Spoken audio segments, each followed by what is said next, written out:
Something in the chat room. Say something.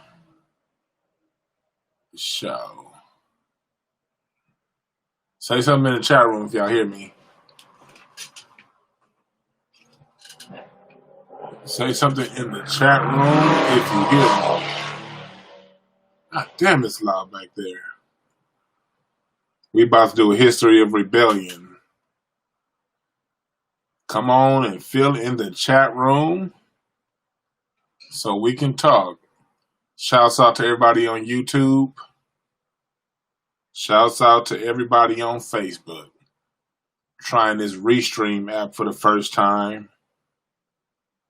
Let's see, is this on my regular Facebook page too? Yeah, okay.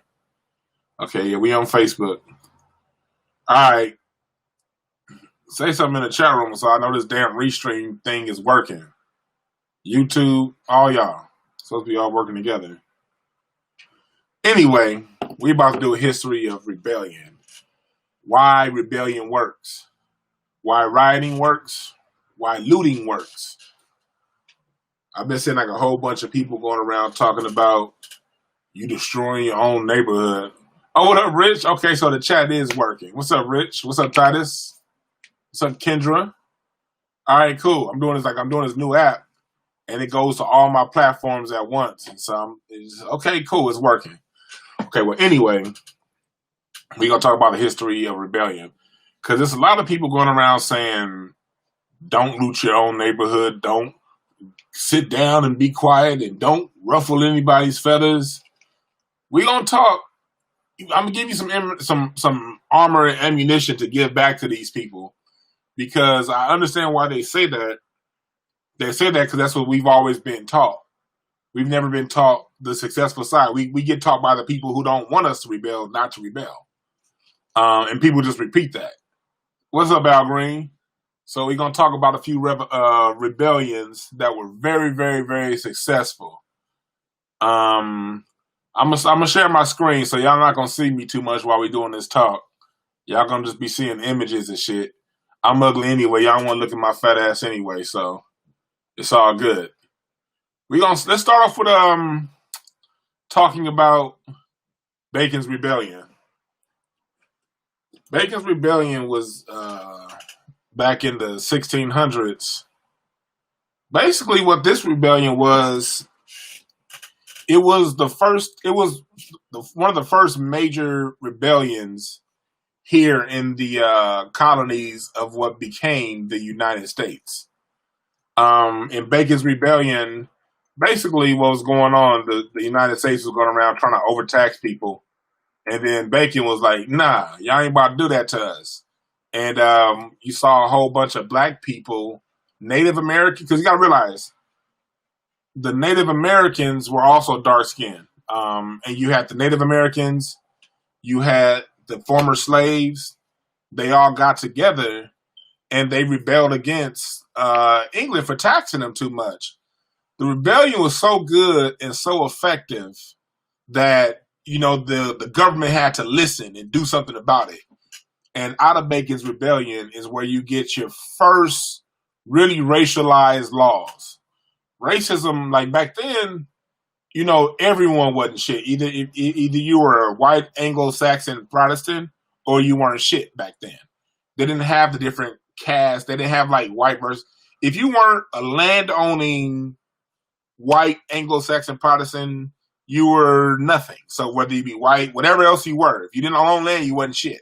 So the poor whites and the poor blacks got together, the white slaves and the black slaves, they got together and started whooping ass.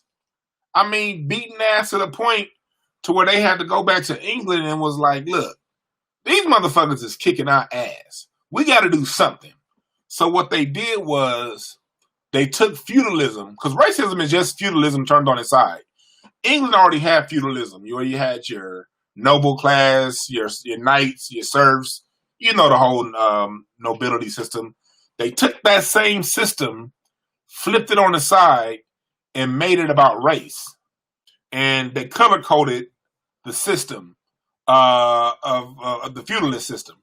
And so basically a new class of humans were created called white. Whiteness didn't exist before then. You were Dutch, you were German, you were Irish. Well, before that you were even nation state. You were a Visigoth, you were a Vandal, you were a Berber, you were an Anglo, you were a Saxon, but you weren't white. Whiteness came in after this rebellion because they figured, okay, if we keep everybody on the bottom, they're going to come back and beat our ass. So we got to find a mechanism to divide them and keep them separated. So we came up with color to keep people separated. And that was really the last time, well, second to last time, blacks and whites really got together on a significant level. Next, the American Revolution. How'd that start? That was a riot. It was a riot. People want to act like, American freedom was run off peaceful protests. No. George, all them, Andrew Jackson had 22 duels. He won 22 duels. That means he killed 22 motherfuckers to get his point of view across. Remember that. Remember the first person to die for the American Revolution, Crispus Attucks. Look at this. The start of the American Revolution was initiated on this day in 1770. I don't know which day that is. It ain't today, shit. Basically, if you read through this, it was a mob of soldiers, and the first black person that actually swung and took somebody's fate was his brother named Crispus Attucks. If he didn't do what he did, we wouldn't have gotten to the Boston Tea Party, and we wouldn't have a United States till this day. Again, rioting works, especially when you have a goal. It doesn't work when you're just out there just looting shit to loot shit. You riot for a specific goal, like the Boston Tea Party. The Boston Tea Party was about taxation with no representation. What does that sound like? I'm sorry, Mike Epps. Black people are citizens of the United States, and this is our country. We're being taxed, but we're not being represented. So if taxation without representation was enough for the Boston Tea Party, for them to fuck everything up and then wrestle control of this nation from King George in England to our own nation, what makes us any less than the people who did this? Think about that before you tell the kids not to revolt, all right? Here we got Denmark Vesey. Why do I have him up? The Denmark Vesey revolt. That was a major revolt in 1822 out of Charleston, South Carolina. The revolt never got going because there were thousands of people that were getting together to revolt and go against these slave masters. But it was a coon. It was one of these niggas that's telling people, don't go ahead and don't do nothing. Just listen to master. It was somebody like that went back to massa, told them about the uprising, and the uprising was started before it got started. But what's the end result of that? Out of Denmark Vesey, you had the anti-slavery movement kick into another gear, and that's when Frederick Douglass started to become a prominence to get the abolitionist movement. That was really kicked off with the Denmark Vesey revolt because people were really starting to see, okay, like even other people, white non-plantation owners was like, look, you had over 1,000 niggas about to come fuck us up. So we got to do something. We got to change something. The Denmark Vesey revolt was done here out of this Mother Emmanuel Church down there in South Carolina. Why am I putting this up? Because this is the church where Dylan Roof, this sorry son of a bitch with a bowl cut, shot up them black people up in that church. That was all done out of the same church that Denmark Vesey had his revolt in. Why am I pointing that out? I'm pointing that out because we have to know that these other people, they look at our history. They know our history. These white supremacists, these extremists, these people that do these things, Dylan Roof did his thing on June 17th, my birthday. Because it's Juneteenth. It's the reason why niggas revolutionary. I was born on the day of Juneteenth. And he did that symbolically. So we need to know that he used that church because that church is symbolic for Black revolution. Never forget that. Before we go there, if y'all got any questions in the chat room, let me know. What's up, Gerald? What's up, Kenji? Shut up, Kenji. Sorry. What's up, Craig? Let me know in the chat room if y'all got any questions before I go ahead and move forward. Because next I want to get to here we go. This article right here. The Stoner Rebellion, 1739. The Stoner Rebellion was going to be one of the greatest rebellions of all time. Another rebellion that got thwarted because, it happened. A lot of people got killed, but the reason why it didn't pop off the way it should have, because again, you had Coombs telling Massa what was going to happen next, and they were able to prepare for the Stoner Rebellion. But what came out of the Stoner Rebellion? Authorities moved to reduce let me see here. Yeah, they made basically. Let me see what I'm putting it in their words since I had this shit up. Slave masters were penalized for imposing excessive work and brutal punishment of slaves, and schools started so that slaves could learn of the Christian doctrine. So basically, because of that rebellion, they said, let's put these niggas on religion, because people always think that religion carried us throughout slavery. Religion wasn't always around. That used to be a thing that was just for the slave masters. But they figured after that ass whooping that them slaves put on them, they better at least give them one day a week off. Did it end slavery? No. But did it make the conditions on the slave plantation a tad bit better for the slaves? Yes. Remember, there is no one revolt that's going to change anything. It wasn't the Boston Tea Party that changed everything on its own. It was a series of riots. It wasn't just Crispus Attucks. It was a series of uprisings. And over time, with people having a mindset of freedom and total liberation, they got their end goal. But what they didn't do was sit back and listen to a whole bunch of niggas talking about you shouldn't be going and doing that now. You shouldn't. You don't go ahead and burn them white folks' businesses down now. Look, niggas, we don't own none of that. So what are we losing by doing what we doing? Next revolt. Of course, Kenji, Nat Turner.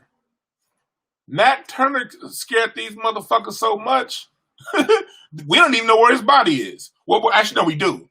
Do y'all know that they cut his body up and people own still to this day parts of Nat Turner's body? The family just got his skull back a few years ago. That's how much Nat Turner stood back on their asses. So again, it shows you each time there was some kind of a revolt, there was a little more that the people got in return. It made conditions on the plantation. It made conditions of the people a tad bit better than they were the previous time around.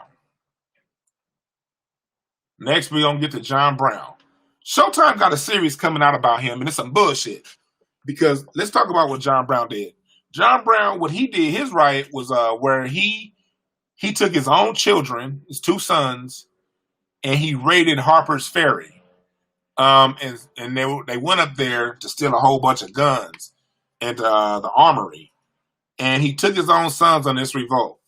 Now, on this new Showtime movie, what they have him doing, they got him with some little gay black boy that they wrote in, some little nigga that never existed. It's funny how these people are. When they do take something positive that happened for black people, they muddy the water.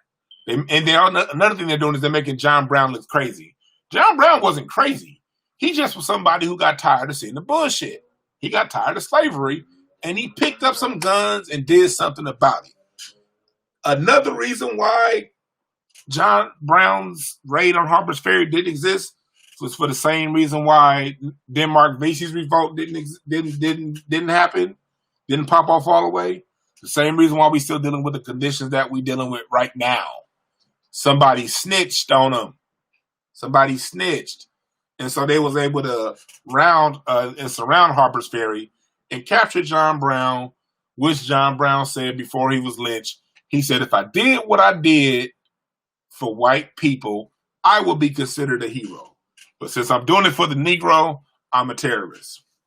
Or anarchist was the word that they used back then. So know that, again, what was the end result of John Brown? People always say this is the kickoff to the Civil War because there were a series of similar type revolts done by black people throughout the 1850s. The 1850s wasn't a peaceful time at all. I mean, there were literally hundreds of insurrections that were planned, and mostly, and all of them, like always, were thwarted by a snitch on the plantation.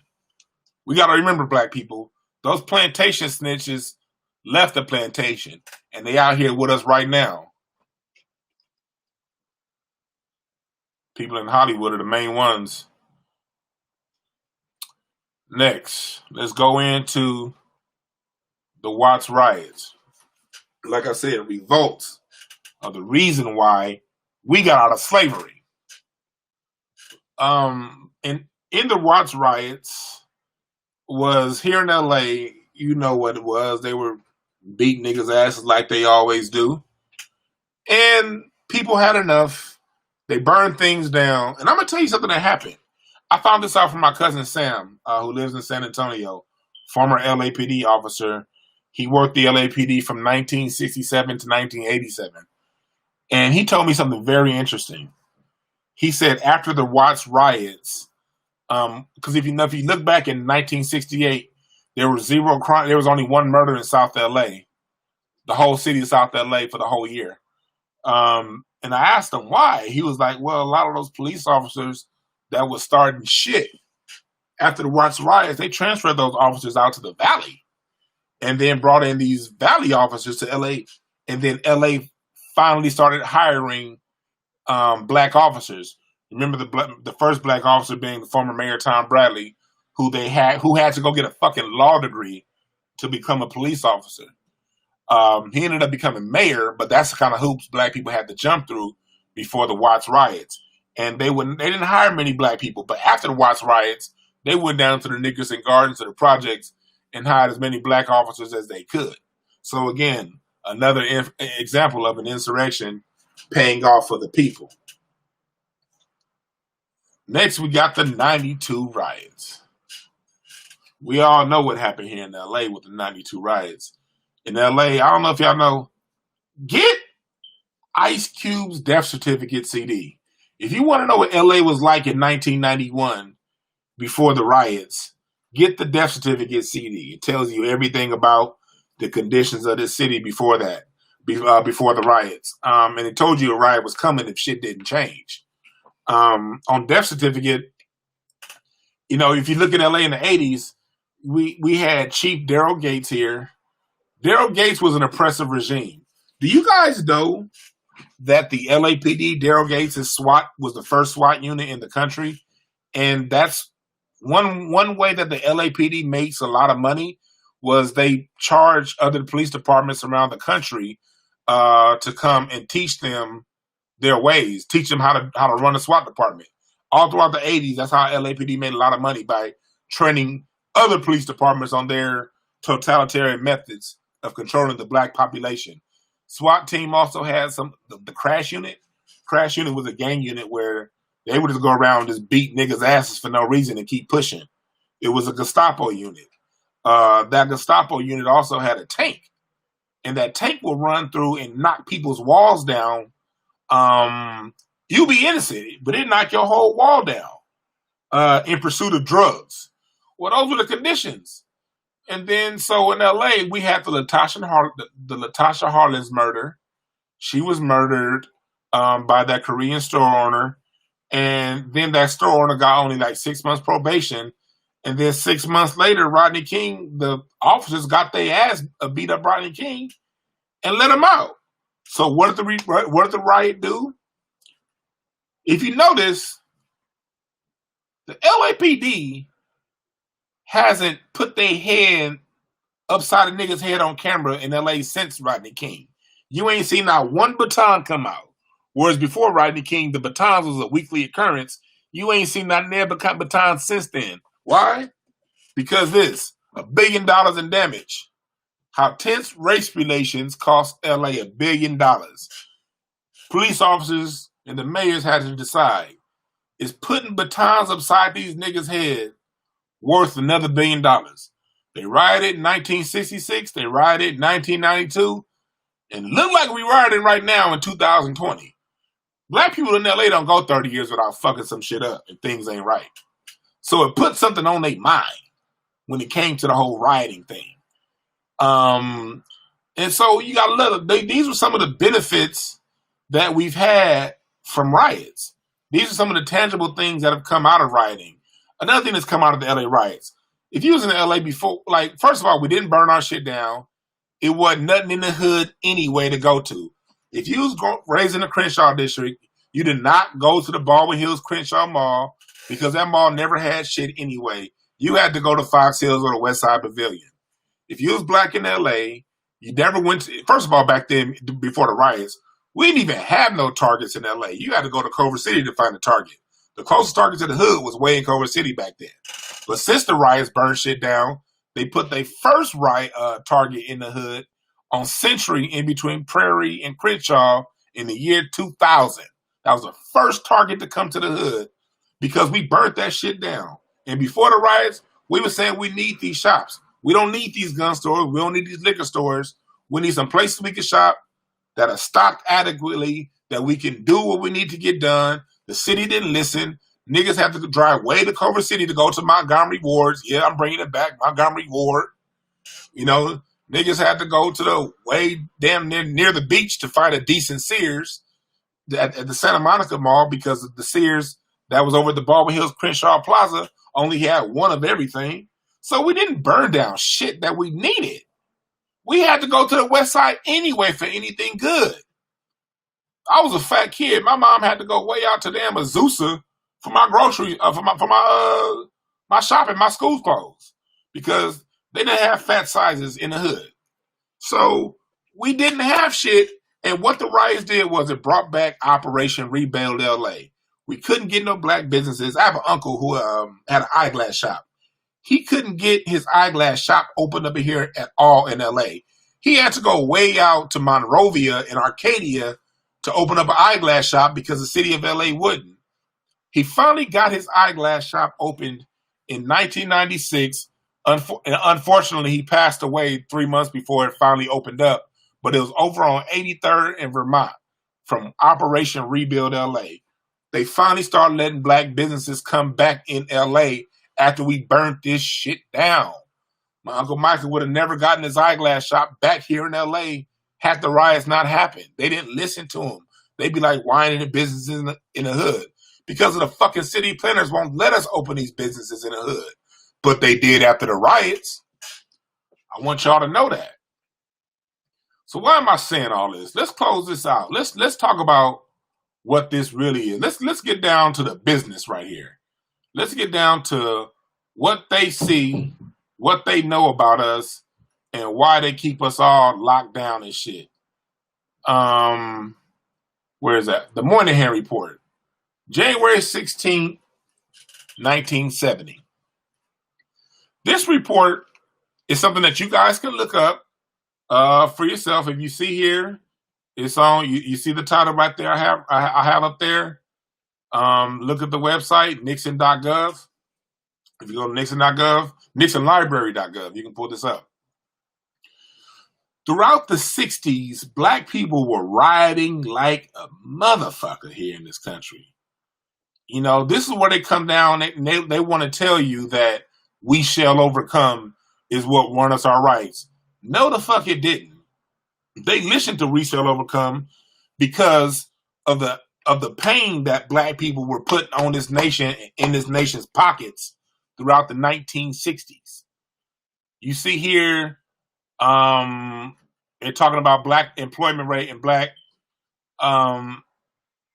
Look at this. Young Negro families are achieving income parity with young white families.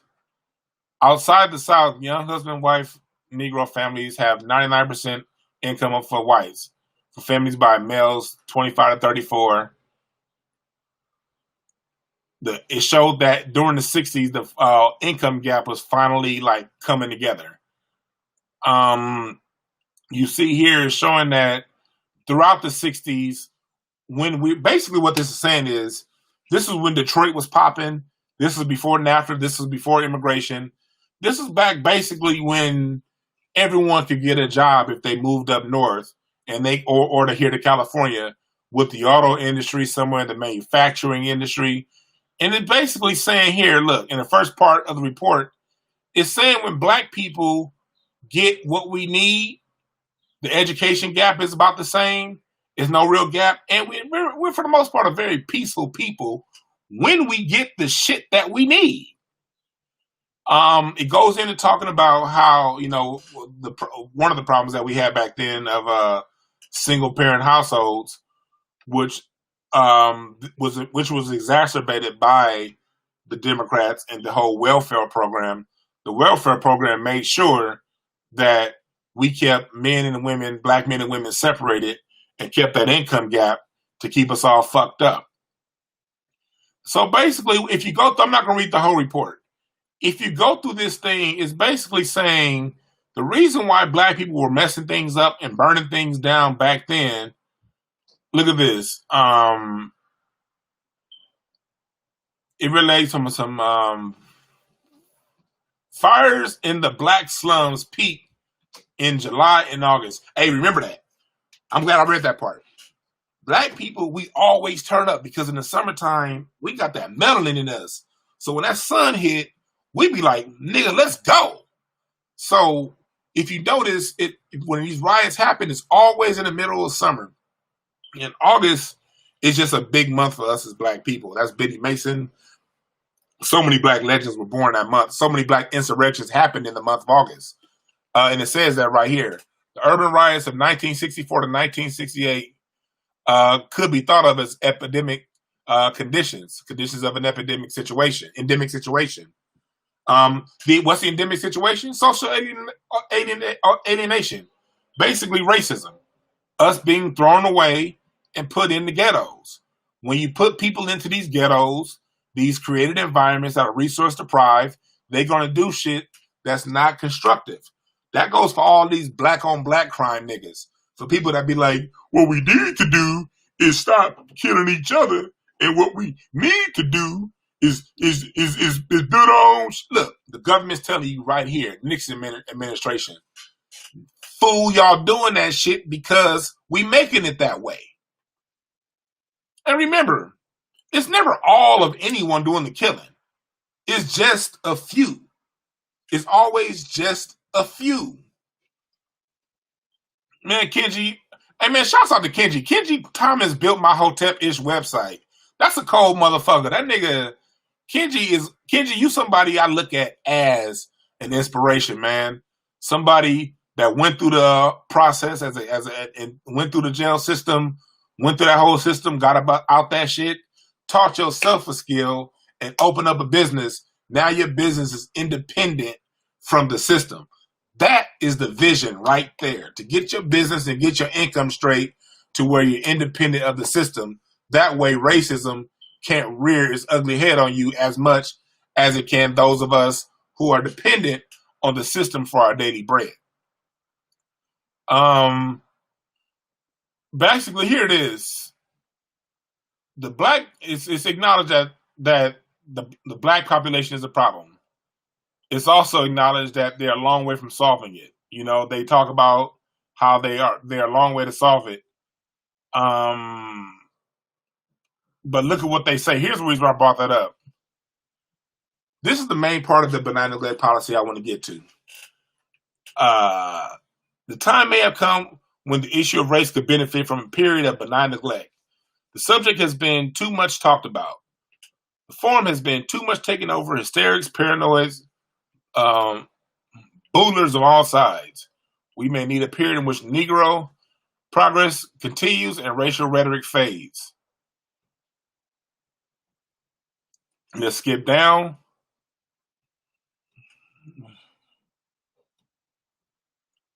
Greater attention to Indians, Mexican Americans, and Puerto Ricans would be useful.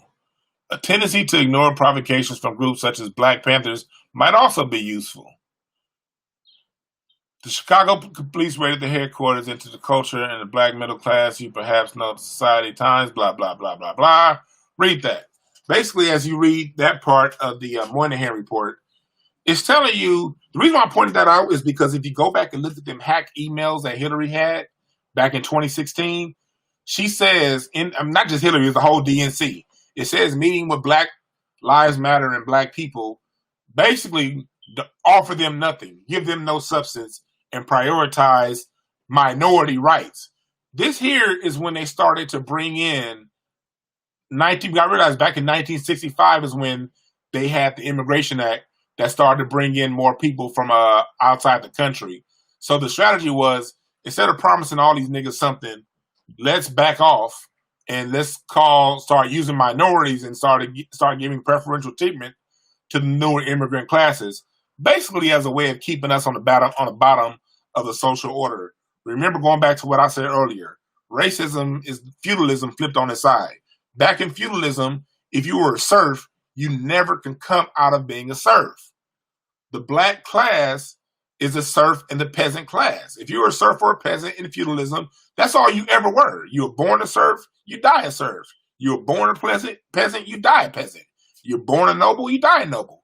No different than white supremacy. You're born white, you die white. You're born black, it don't matter what you got in your pockets, you still black, you're still on the bottom of the social order. Remember that. So I want you guys to go ahead and look up that report, the benign neglect report, the memorandum 1960. Here it is to the present. Read that up. So basically, this is just, I wanted to go through and give some examples as to how rioting works and how the government responds to rioting. They respond. Something always happens. The needle always moves. The only issue that we've had as a people is the minute we get just a little bit of something, we stop. It takes a sustained effort. The Haitian Revolution really got popping around 1792 and didn't end to 1804. It's a sustained effort. We, as adults, it's our job to point and direct the young ones.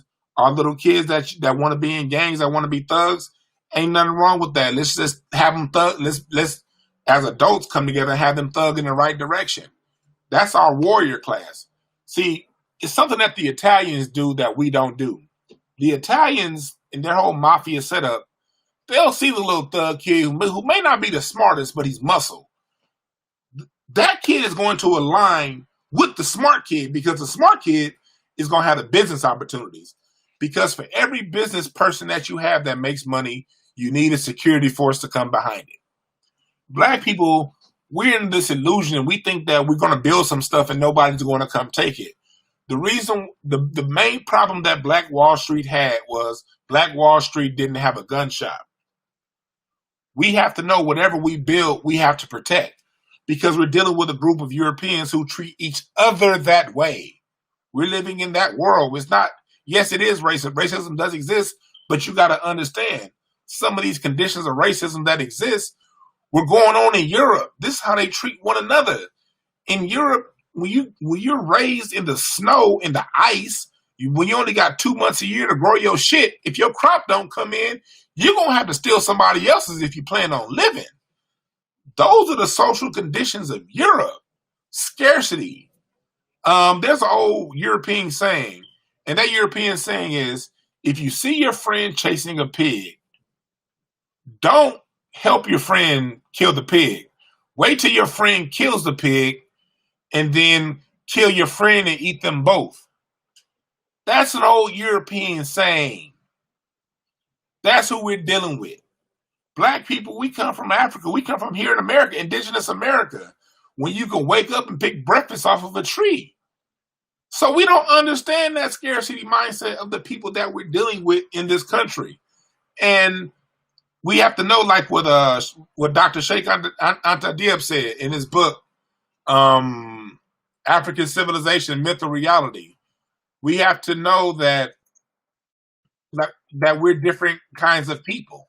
We're like the African, as Black people, we relate to others based on our environment. We relate to the environment. We relate to humans, to nature. The Asian relates to the community and to the society. Again, this is all Dr. Sheikh Anta Diop. The European, on the other hand, relates to life through possessions, through things. So if you want to speak their language, you got to fuck with their shit. That's how you speak their language. And that's what rioting is. Rioting is using the little leverage that you got. Rioting is a kick in the balls. The reason why men don't like people kicking us in the nuts is because it hurt. It don't matter how well you train. It don't matter how tough you are, how strong you are. If you get kicked in the balls, it's going to fuck you up. That's what rioting is, because they got to pay for this shit. We don't own it. And that's their fault. We used to own the hood. It was the government that came in and said, we don't want you black motherfuckers owning none of this shit.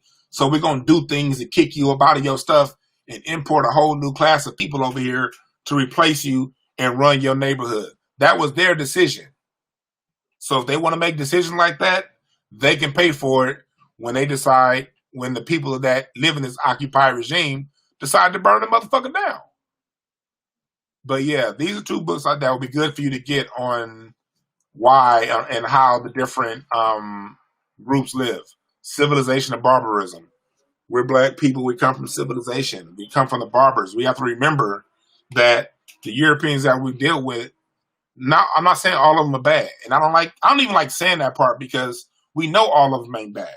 But that don't stop us from being protected from the bad ones.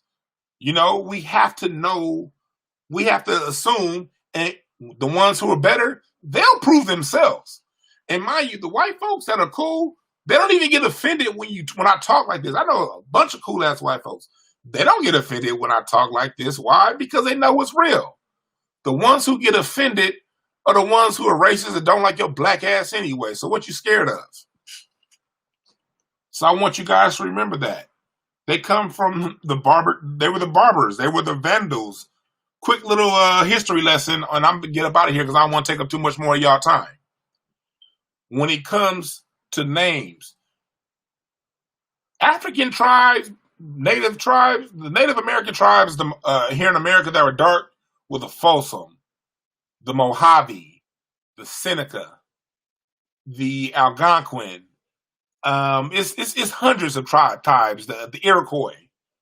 And in Africa, you deal with the Igbo, you deal with the Yoruba, you deal with the Watusi. These are names of people who just these are names that describe the group of people, the people of the plains, the people of the mountains, the people of the rivers, the people of the mountains.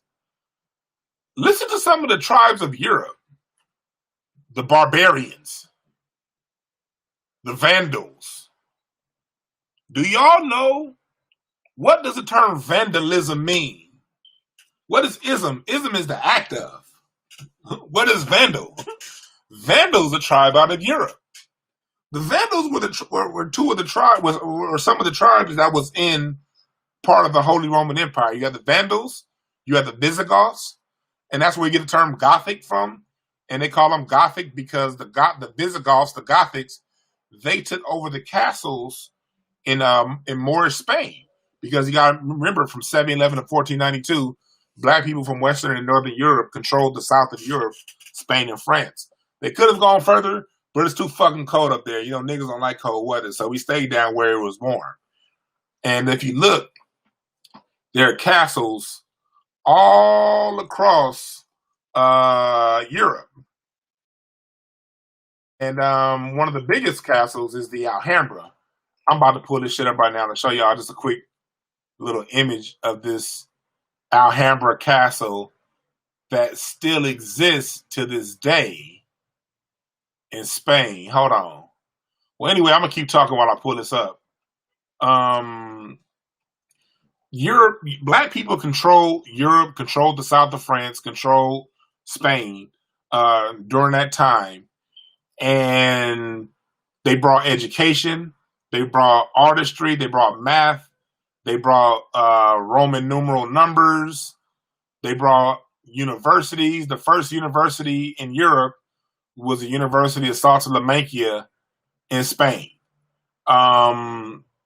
So yeah, that's our people. We got to remember that we brought these things into Europe, and when we enlighten these people, the people that ultimately sacked this Moorish Empire are the same people who sacked the Roman Empire, the Vandals and the Visigoths. The Visigoths, Gothic. That's why they call these castles that they called Gothic. Gothic was just anything that was built by the Black Moors in Spain during their time in occupation in Spain. And that's where you get the term Gothic from, because it took over the castles. The Visigoths took the castles of the Moorish people.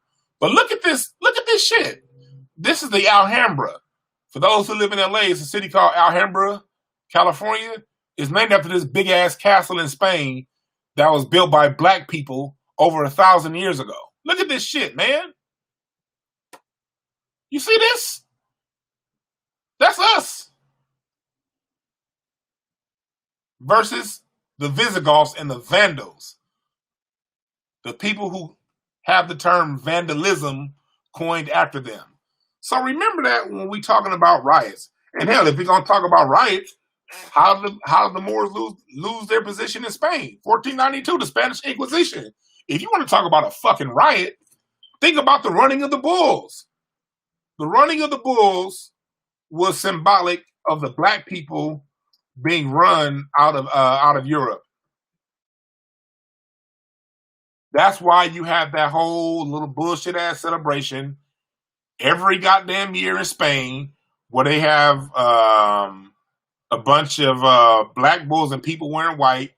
That's to symbolize the black people being chased out of Spain in 1492 when Ferdinand and Queen Isabella took over. Again, another riot. So that basically concludes what I got to say about the history of rioting, and how rebellions and riots change things. Because we're dealing with a group of people who only speak materials. They don't speak humanity. Colin Kaepernick kneeled, and they didn't give a fuck. They kept killing people. So the only thing you have to do next is to speak their language. Do what they did for their independence. Tear some shit up. This concludes this message. And remember this, there are no perfect messengers, only perfect messages. For those who are willing to pick up game, Hotep is going to be back with you every Thursday from 8 to 10. And then the Breakthrough podcast is coming up next. I'm going to start my Breakthrough podcast, and that's going to be for you parents. We're going to get a forum going for parents to talk to one another on how to raise your black children in this social environment. We're going to get that whole thing popping and get it going. So, because a lot of black people are very afraid to talk race with our children, because that's what we've been sort of colonizing our minds to do. We gotta get past that. And as somebody who's been working with kids for 25 years, I'm gonna help y'all parents get past that. So look out for that message on the Breakthrough podcast. Hotep is this coming Thursday, 8 to 9. Thanks for listening, y'all.